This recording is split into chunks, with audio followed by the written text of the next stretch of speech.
우리가 지난주에 레갑 족속이 이제 포도주를 먹지 않고 포도원을 짓지 않는다고 하는 그 말씀을 상고하면서 충성과 기쁨이라는 주제로 말씀을 나누었습니다.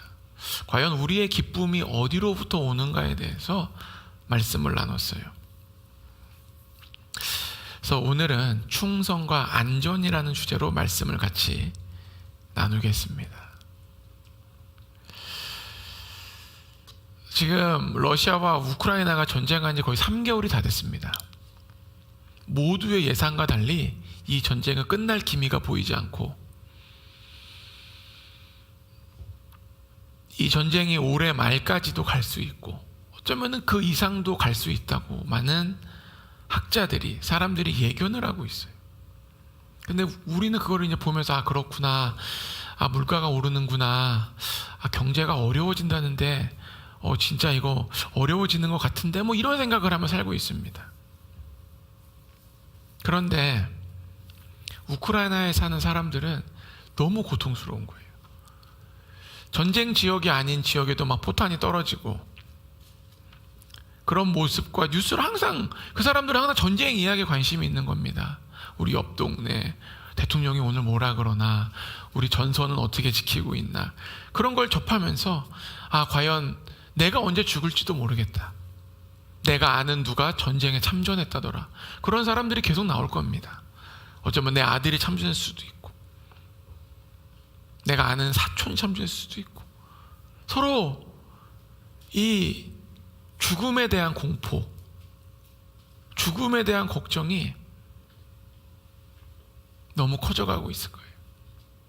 전쟁 전에는 너무나 당연하게 생각했던 물 틀면 물이 나오고, 코드를 꽂으면 전기가 들어오고, 밖에 나가서 외식을 하고 차를 타고 여행을 가고 했던 이 모든 일상, 문화생활 한순간에 사라져버린 거예요. 한순간에 모든 게 없어진 거예요. 그래서 일상에서 안전이라는 단어가 사라져버린 거예요. 안전이라는 단어가 없는 거예요. 우리는 내가 원하고, 내가 바라고, 내가 꿈꾸는 것에 정말 많은 에너지를 쏟습니다.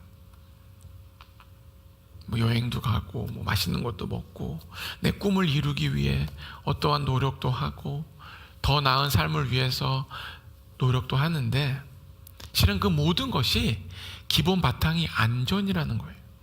안전이라는 지지대가 사라지면요, 모든 것이 안개처럼 변해요. 예를 들면 나의 미래와 앞으로의 계획을 치밀하게 세우고 열심히 살았는데, 불현듯 내 삶에 찾아온 이 질병이 나의 모든 계획을 수포로 만들어 버립니다. 그래서 우리의 모든 삶은 이 안전이라는 것이 바탕이 돼야지, 안전이 바탕이 되지 않는 이상 그 어떤 것도 쉽게 할 수가 없어요. 우리나라의 그 안전함은 전 세계에서도 손에 꼽힐 정도로 최고의 수준입니다. 이번에 우리나라 브라질 축구 대표팀이 왔다 갔는데, 우리가 그냥 브라질 축구가 무엇인가를 한번 깨달아 봤죠. 아주 그냥 처참하게 패했는데, 이 브라질 축구 대표팀의 그 선수들이 다 엄청난 부자예요. 흔히 얘기하는 정말 어마어마한 부자들이에요. 그래서 와서 한국이란 나라를, 아시아란 나라를 남미에서 아시아로 오긴 힘듭니다. 남미는 유럽은 자주 가지만 너무 놀란 거예요. 그 사람들이 왔는데 밤에 나가서 막 걸으면서 SNS를 찍은 것이 있어요. 너무 놀라는 거예요. 아니, 이 밤에 왜 이렇게 밤에 사람이 많을까? 어머, 저기 여자애 둘이 걸어가네. 이 모든 것이 그 사람들은 충격으로 다가온 거예요. 우리가 느끼는 이 일상들이 어떤 사람들에게는 충격을 줍니다. 이건 단지 남미만의 문제가 아니에요. 서구권에 있는 국가도 마찬가지입니다. 최근에 영국에서 삼성 갤럭시 핸드폰을 CF를 만들었어요. 내용은 이거예요. 새벽 2시에 한 여자가 조깅을 하는 거예요. 그래서 그 CF를 찍고, 그러면서 이제 갤럭시의 장점에 대해서 설명하고 그 CF를 방영했습니다. 난리가 난 거예요. 이 CF를 틀자마자 많은 시민단체와 사람들이 이거 문제가 많다. 만약에 이거 보고 여자 혼자 조깅하면 어떡하냐. 새벽에 이 조깅하는 거 위험한 거고, 여성 시민단체들이 이게 지금 뭐 하는 거냐. 이렇게 이런 거는 CF를 하면 안 된다. 그래가지고 막 난리가 났었습니다. 여자의 인권과 안전에 대해서 문제가 생긴다는 거예요. 이 CF는 문제를 유발할 수 있다는 거예요. 서구권에도 마찬가지예요. 해지면은 웬만하면은 모두가 집에 있는 것이 안전합니다. 해졌을 때 자꾸 돌아다니면은 위험해져요. 더욱이 서구권도 아니고 치안이 불안하기로 유명한 브라질에서는요, 그 축구 대표팀들이 대한민국의 이 안전한 밤거리에 놀라서 SNS에 다 올린 거예요. 야, 대한민국이란 나라가 이렇게 놀랍다. 야, 사람들이 이렇게 질서를 잘 지킨다더라.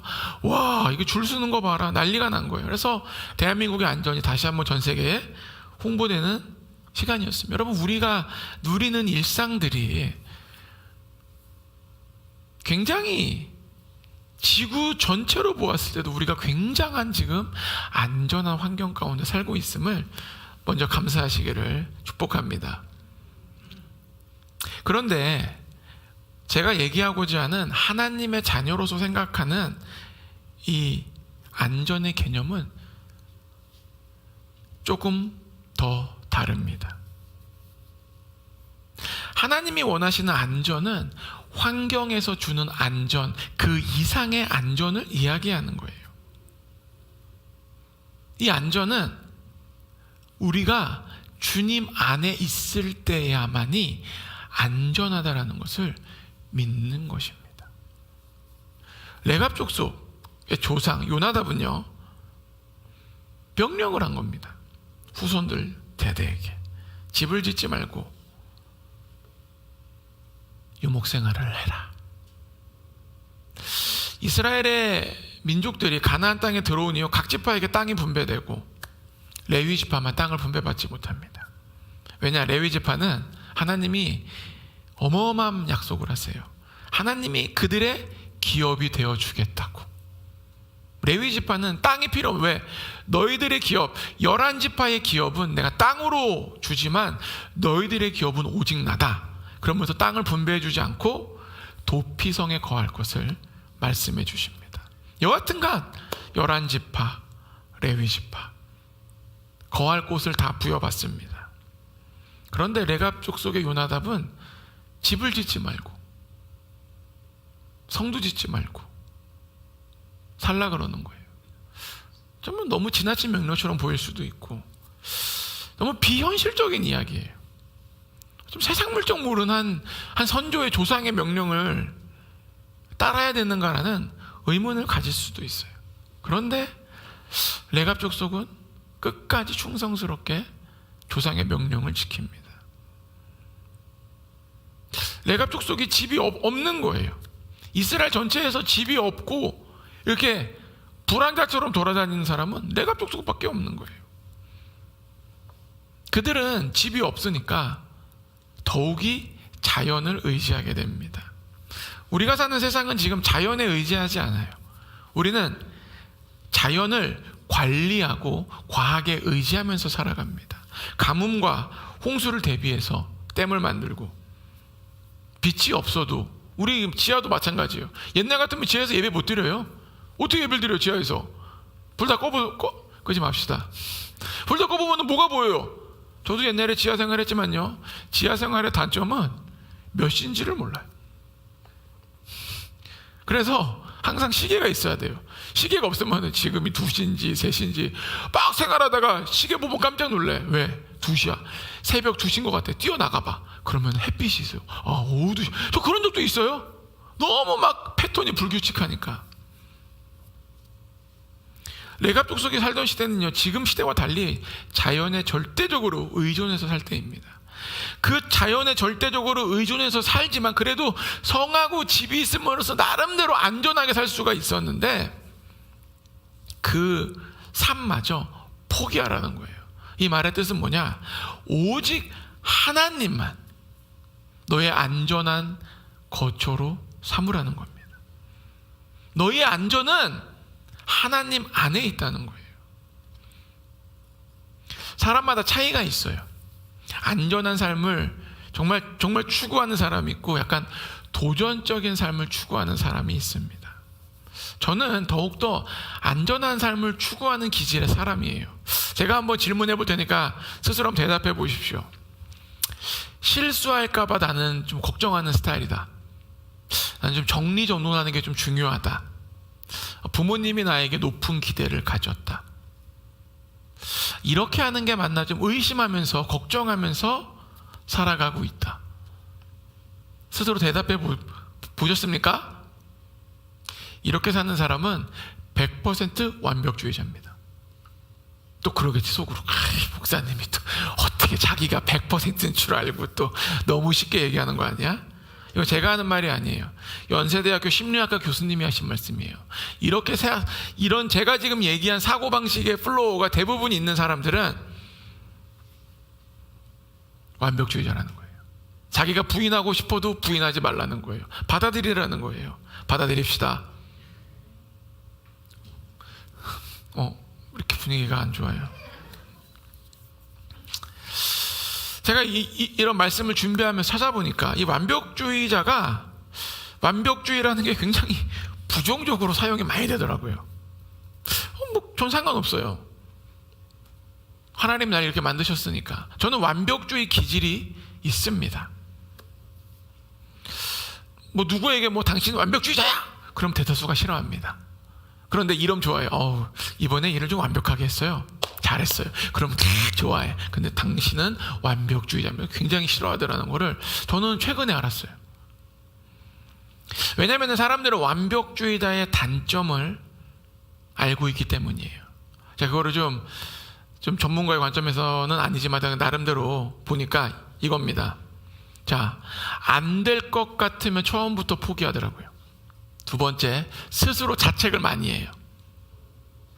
세 번째는 스스로 이 높은 이상을 만들어서 스스로 만족하지 못하고 자신을 끊임없이 채찍질합니다. 저기에 도달하려면 내가 또 이것도 해야 되지 않나? 저것도 해야 되지 않나? 그런데 제가 보니까 더 큰 단점이 하나 있더라고요. 뭐냐면은 내 맘대로 되지 않으면은 스트레스를 받는 게 아니라 굉장한 스트레스를 받는다 그래요. 여러분, 스트레스가 뭡니까? 마음병의 근원 아닙니까? 다른 건 다 둘째 치더라도 내가 나를 병들게 하는 게 완벽주의자라는 거예요. 정신적인 건강, 육체적인 건강, 두 가지 다 굉장한 악영향을 미칩니다. 근데 저는 실은 제가 경험한 완벽주의의 가장 큰 단점이 있더라고요. 이런 학자들이 하는 얘기 말고 하나님의 아들로서 완벽주의의 가장 큰 단점은 뭐냐? 하나님이 역사하실 수 있는 공간을 없애버린다는 거예요. 하나님은요, 우리가 미련해도 역사하십니다. 아멘? 하나님은요, 우리가 우둔해도 역사하십니다. 하나님은 우리가 부족해도 역사하십니다. 그런데 내가 만들어 온 틀에서는 내가 주인이기 때문에 하나님이 역사하실 수 없어요. 저는 이것이 완벽주의의 가장 큰 슬픔과 아픔이라고 생각합니다. 하나님이 역사할 수 없는 거예요.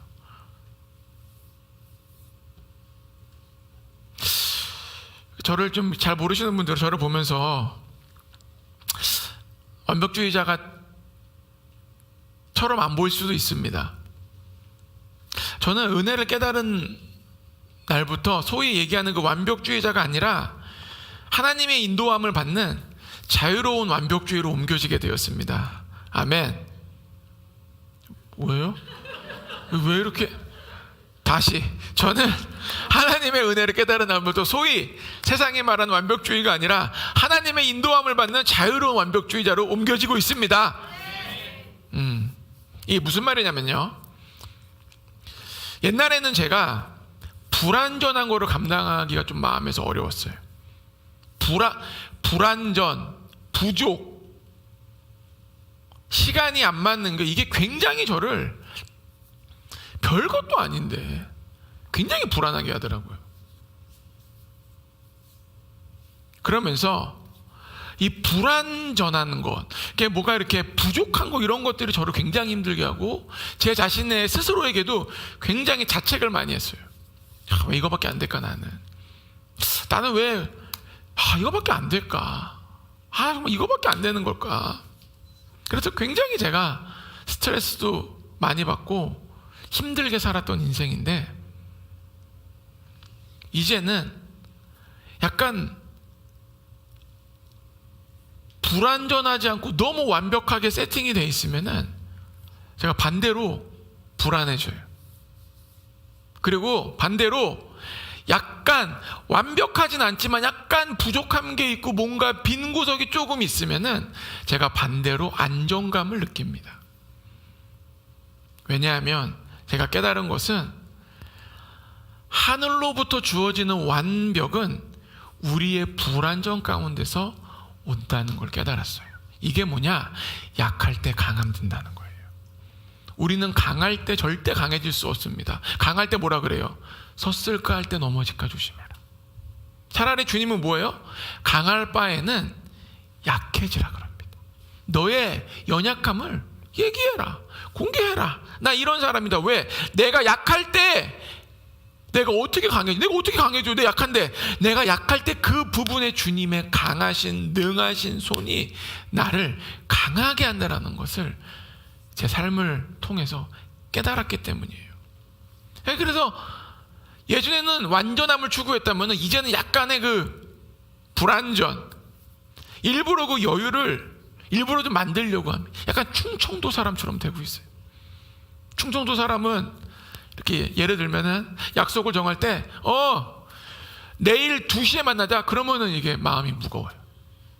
내일 점심 먹고 한번 만나볼까? 시간 되면은 이제 이렇게 하면서 이렇게 해야지.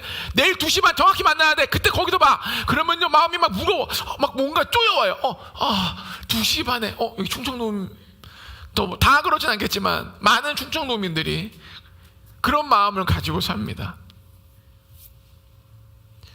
약간 충청도 스타일로. 제가 불안한 걸 좋아해서가 아니에요. 저는 지금도 깔끔한 걸 좋아합니다. 정리정돈 잘 된 것을 좋아해요. 계획대로 착착착 진행되는 게 너무 좋아요.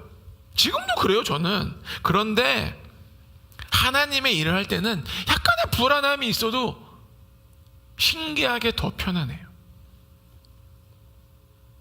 신기하게. 우리 기도순례 가도요, 제가 팀 모아놓고 네이버로 시간 다 찍어가지고 어떻게 돌아가고 있는지 다 보여줍니다. 이때 출발하면 우리가 화장실 몇 번 들리면은 4시간 걸릴게 6, 7시 되면은 이쯤에서 저녁을 먹읍시다. 그렇게 해요. 제 마음에서 막 거기서 그러면 맛집도 알아보고 막 다 하고 싶은데 대충 알아보고 가다가 이렇게 그냥 가는 게 이제 마음이 더 편하고 제 계획대로 가다가 이게 아니다 싶으면 반대로 그냥 다른 길로 돌려버려. 그런 게 마음이 더 편해지고 있어요. 저는 전혀 그런 사람이 아니에요. 저는 대학교 때까지 30분 전에 나가서 약속 만나야 돼. 남들이 뭐 30분을 늦건 그거는 중요하지 않아. 누가 중요해요? 내가 30분 전에 가는 게 중요해요. 어느 날은 자괴감이 오더라고. 얘는 맨날 늦는데 나는 왜 이 시간에 가는 걸까? 근데 내가 그게 편한 거야.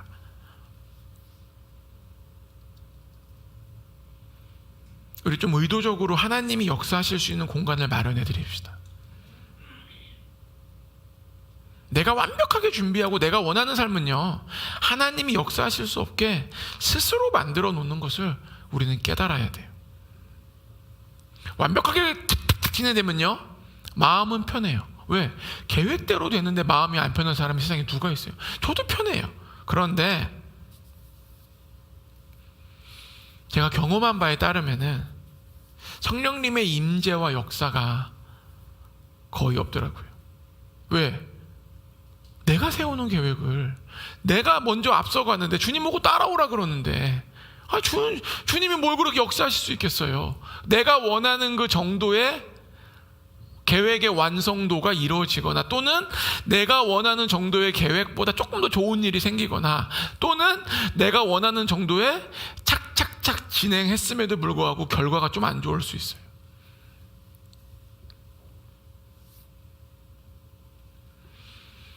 여러분, 우리의 안전은 내가 만드는 안전이 아니라 하나님이 주시는 안전에 거하여야 됩니다.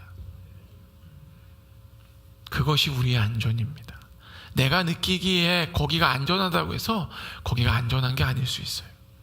하나님의 부르신, 야 성은아 여기 있어, 여기가 안전한데, 그러면은 거기에 포탄이 떨어지건 아픔이 있어도 거기가 온 지구상에서 하나님이 보시기에 나를 선택한 최고의 안전한 장소입니다. 아멘? 여러분이 하나님과 꿈꾸는 교회에 있는 것도 하나님이 여러분을 최고의 장소로 부르신 줄로 믿습니다. 왠지 아세요? 내가 만드는 그 안전과 세상이 주는 안전은요, 어느 순간 갑자기 침몰할지 몰라요. 그 배는. 우크라이나도 그렇고 세계 경제도 그렇고 몇 년 전만 해도 사람들이 다 부동산, 뭐 주식 다 그의 길로 점철됐었는데 지금은 이제 그런 얘기는 사라지고 걱정의 시간이 왔습니다. 희망보다는 지금은 약간 근심의 시간으로 돌아왔어요. 세상 또 어떻게 변할지 몰라요. 또 이러다가 또 몇 년 후에 또 갑자기 또 우리는 아무것도 몰라요. 누가 함부로 예측하겠어요? 이번에 미국 인플레이션이 제가 알기로는 20몇 년 만인가 40몇 년 만에 처음이라더라고요. 이렇게 갑자기 오른 경우가. 현재 계란값이 30몇 프로인가 40%가 올랐대요. 계란값이. 우리나라 한 판에 30알에 4,000원이라고 치면은 30%만 올라도 얼마입니까? 5,200원이에요. 그렇게 된 거예요. 몇 주 만에. 그렇게 계속 오르고 있고 앞으로 오를 예정이에요. 처음에는 우리 모두가 다 그랬죠.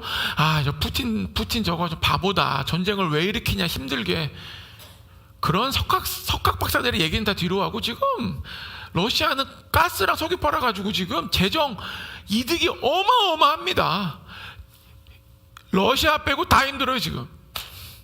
그러나 또 석학 박사들은 예측하고 있죠. 이제 올해 말부터 러시아도 힘들어질 거다. 아니 올해 말은 무슨 소용이야. 우리가 지금 계속 힘든데 올해 말이 몇 개월 남았다고.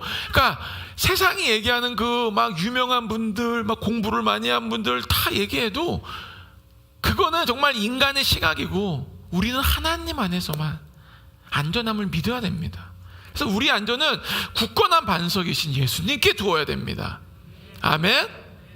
여러분, 바리새인들과 사두개인들이 예수님을 죽입니다. 그 이유 중에 하나가 뭔지 아세요? 자신들이 생각하는 안전을 확보하기 위해서예요. 예수님이란 이 존재가, 예수라는 이 사람이 이스라엘의 안전에 방해가 된다고 생각했어요.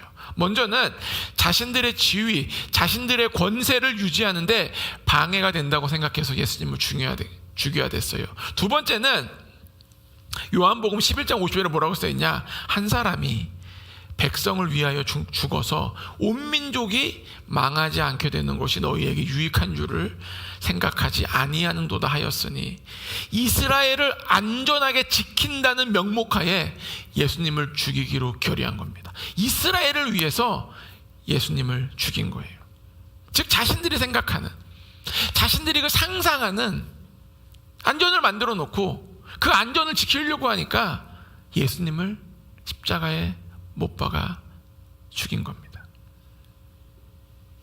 두려웠어요. 그들은. 사람들이 예수님을 따르다가 폭동이 일어나서 다시 로마가 이스라엘에 들어와서 짓밟고 다시 더 큰 피바람이 일어나고 우리의 가지고 있는 이 조그만한 이 자치권마저 가져갈까봐 예수님을 죽인 것입니다. 근데 중요한 건 뭔지 아세요? 바리새에 있는, 사두개에 있는, 그 당시 지식층에 있는 사람들이 가지고 있는 두려움과 달리 예수님이 돌아가시고 나서 반란이 일어납니다. 주후 70년에 그 반란을 진압하기 위해서 티투스 장군에 의해서 예루살렘은 완전히 황폐하게 됩니다. 요세푸스가 뭐라 그러냐? 도시 전체가 완전히 몰살되어 아무것도 남지 않아 여기가 사람이 살았던 장소였을까 의심이 들 정도로 도시의 기초까지 뿔이 뽑혔다. 요세푸스가 한 얘기예요.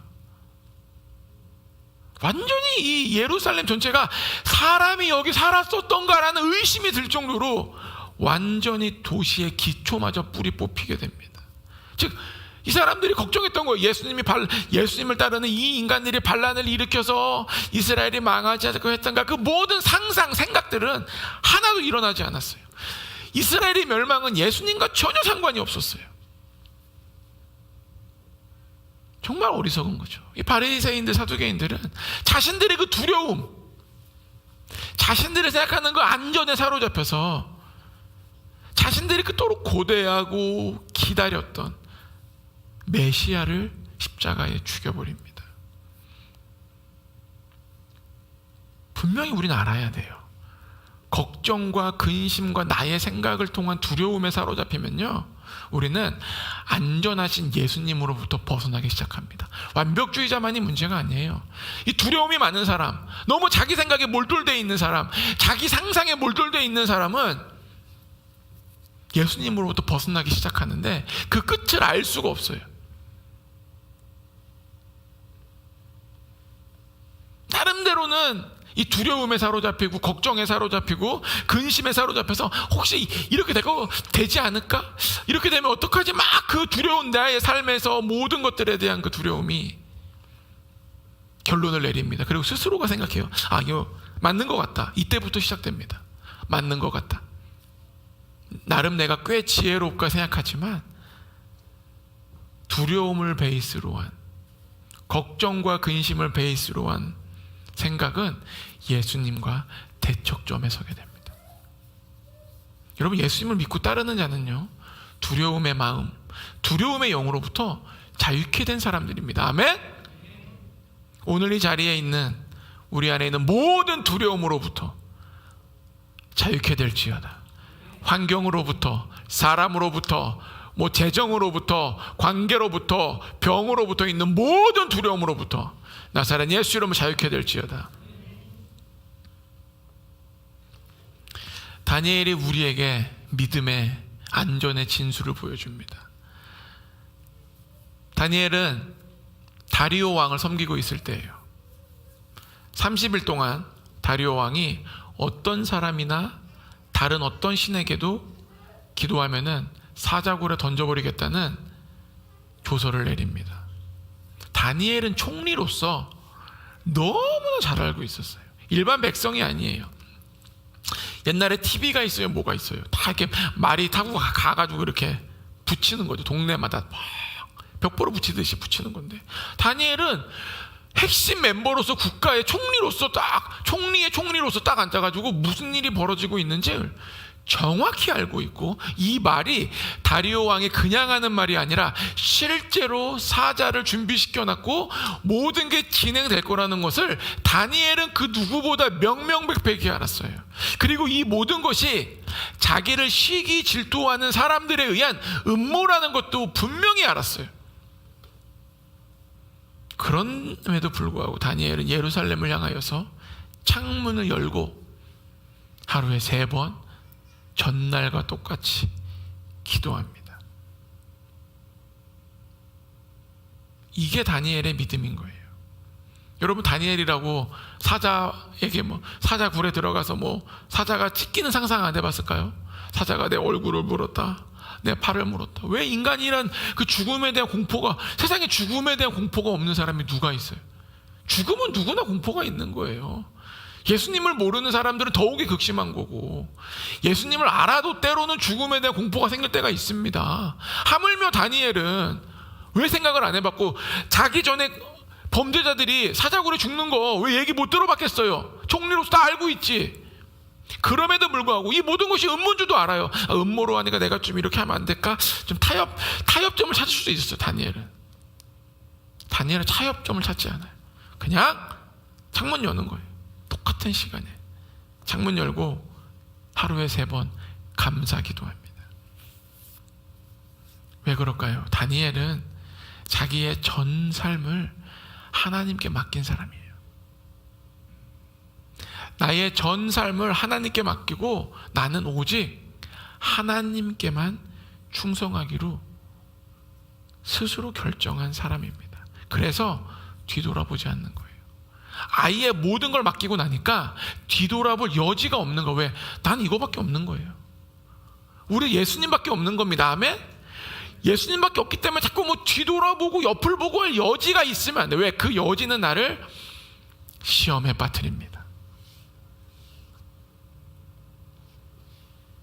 다니엘은 그 당시 중동을 다스렸던 그 패권의 왕인 다리오 왕에게 자신의 안전을 맡긴 게 아니에요. 자기가 총리라서 안전에 맡긴 게 아니에요.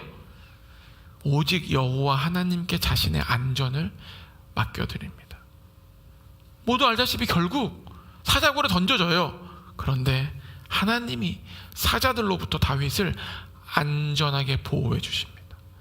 하나님께 안전을 맡기자 그 누구도 다윗이란다. 다니엘을 만질 수 없고 공격할 수 없고 건들 수 없었어요. 이것이 바로 하나님께 안전을 맡긴 사람의 믿음의 본을 하나님이 우리에게 보여주시는 것입니다. 하나님을 따르고 섬기고 충성하고자 하는 우리들이 믿음의 본이 다니엘인 거예요. 우리도 이 다니엘처럼 어떠한 상황에서도 하나님께 충성하고 나의 안전이 하나님에게만 있음을 믿어야 됩니다. 시편 91편 가봅시다. 시편 91편 1절부터 7절이요.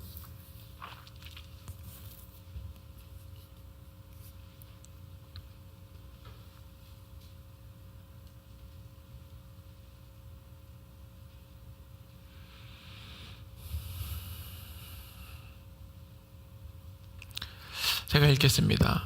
지존자의 은밀한 곳에 거주하며 전능자의 그늘 아래에 사는 자여, 나는 여호와를 향하여 말하기를 그는 나의 피난처요 나의 요새요 내가 의뢰하는 하나님이라 하리니 이는 그가 너를 새 사냥꾼의 올무에서와 심한 전염병에서 건지실 것이미로다. 그가 너를 그의 기초로 덮으시리니 내가 그의 날개 아래에 피하리로다.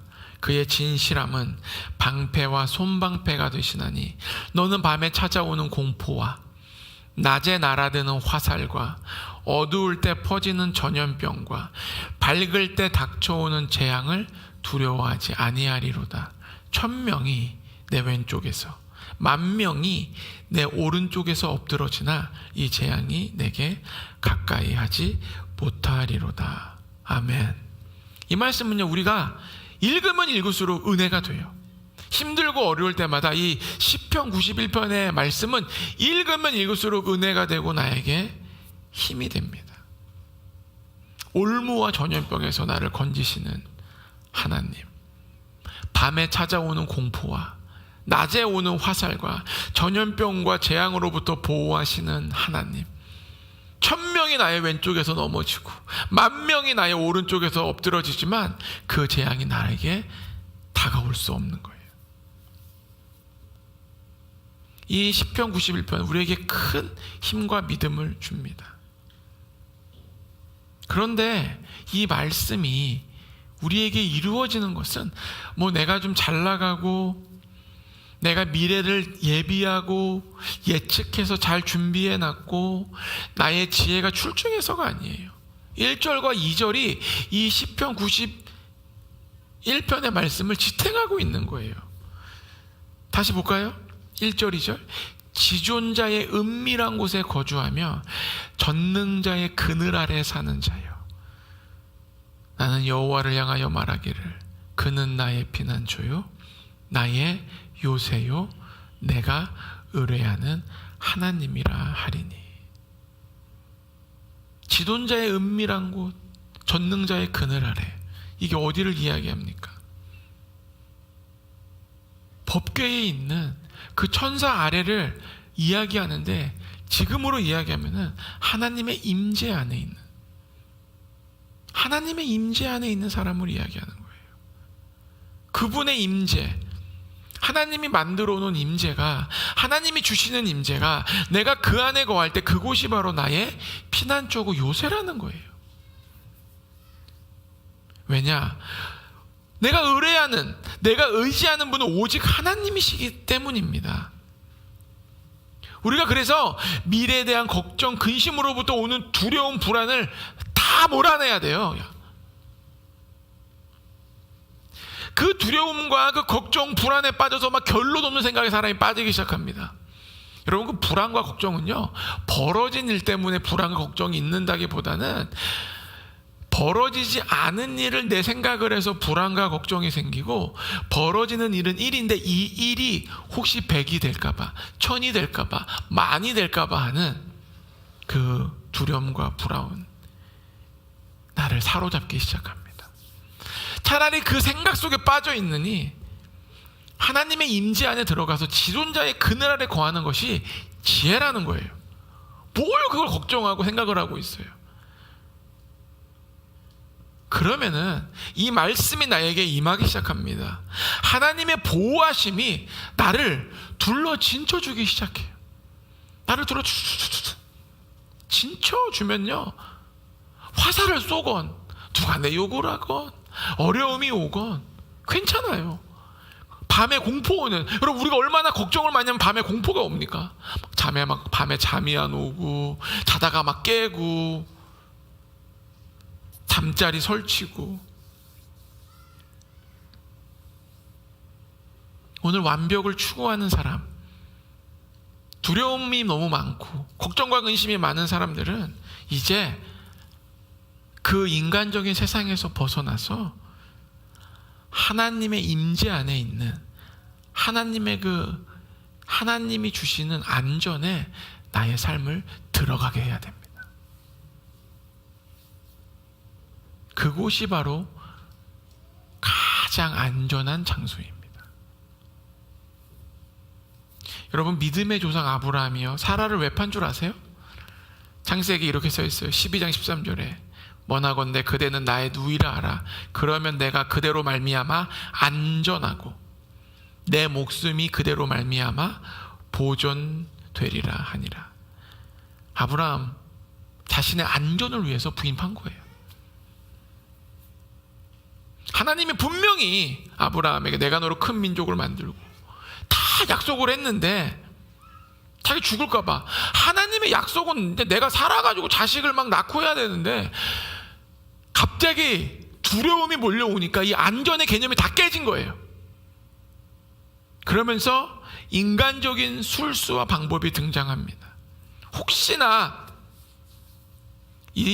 내 아내가 너무 예뻐서 이 아내를 탈취하려고 애굽 사람들이 자기를 죽이지 않을까. 벌어지지도 않았는데 그렇게 될까봐. 뭐요? 그렇게 될까봐. 우리 삶에도 그런 게 있잖아요. 그렇게 될까봐 미리 낙담하고 낙심하고 걱정하고.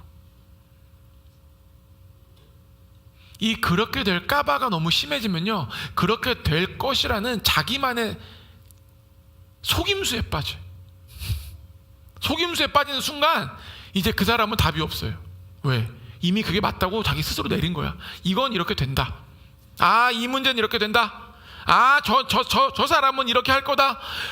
아직 아무도 우리 인생을 지금, 여러분, 내일 무슨 일이 벌어질지도 모르는 우리가 1년, 2년, 10년 후 다 결론을 내리고 거기에 대해서 혼자서 또 거기서 끝나는 것이 아니라, 그렇게 된다라는 가정을 한 것이 아니라 그 가정이 사실이 되고 이 사실을 바탕으로 또 생각을 합니다. 또 결론을 내리고 또 정말 말도 안 되는 이야기를 가지고 또 내가 또 생각을 해요. 그러다 보니까 이 생각이 안드로메다로 가는 거예요.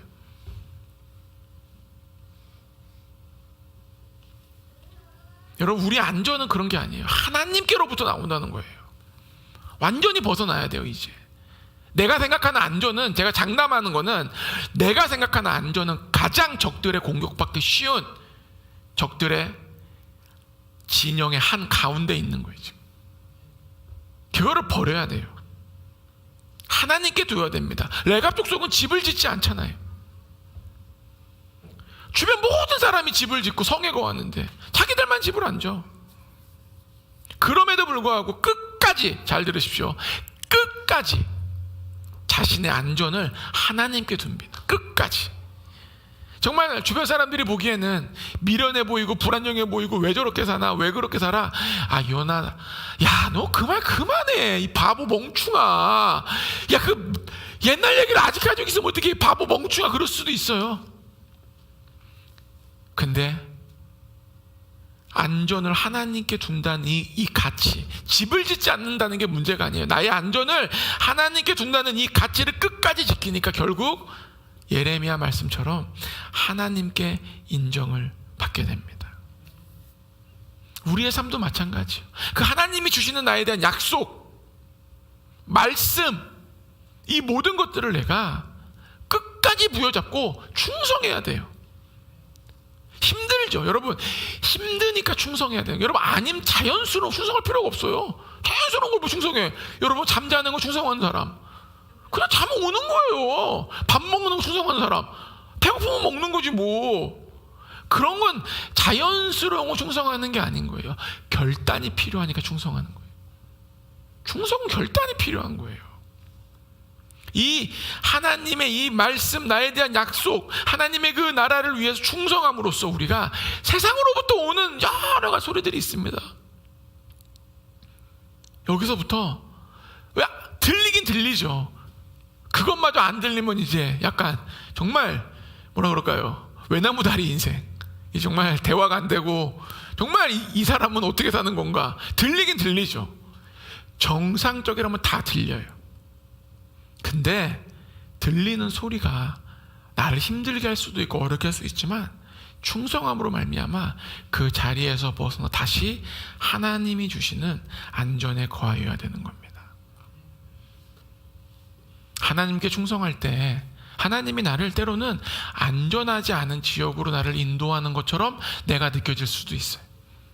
여기 너무 위험한 거 아닌가? 내가 여기 옛날에 여기 왔었는데 내가 또 이 길을 가야 되는 건 이제 그만해야 되지 않나? 막 여러 가지 생각이 들 수가 있어요. 그러나 하나님께 충성하기로 했다면요, 하나님이 나를 이끄시는 대로 가야 됩니다. 가야 돼요. 거기가 가장 안전한 자리라는 거죠. 오늘 이 말씀이 듣는 모든 분들이 나의 안전함으로부터 탈출될지어다. 탈출해야 돼요. 우리 탈출하면 그때부터 하나님의 역사가 시작됩니다. 시편 4편 8절에 뭐라고 써있냐? 내가 평안히 눕고 자기도 하리니 나를 안전히 살게 하시는 이는 오직 여호와이니이시다. 뭐라고요? 나를 안전히 살게 하시는 이는 남편도 아니고 부인도 아니고 뭐 그 어떤 것도 아니에요. 오직 누구라고요? 여호와시니이다. 이 말씀을 우리가 믿고 살아가기를 예수로 축복합니다. 다 같이 오늘 말씀을 들으면서 내 마음이 깨달았던 거, 감동받는 것을 잠깐 기도하며 나아가겠습니다. 하나님 아버지, 주님, 우리 가운데 있는 모든 좀 제 안에 있는 이 안전판들 더 제거하여 주시옵소서. 내 안에 있는 이 완벽주의의 모습들 제거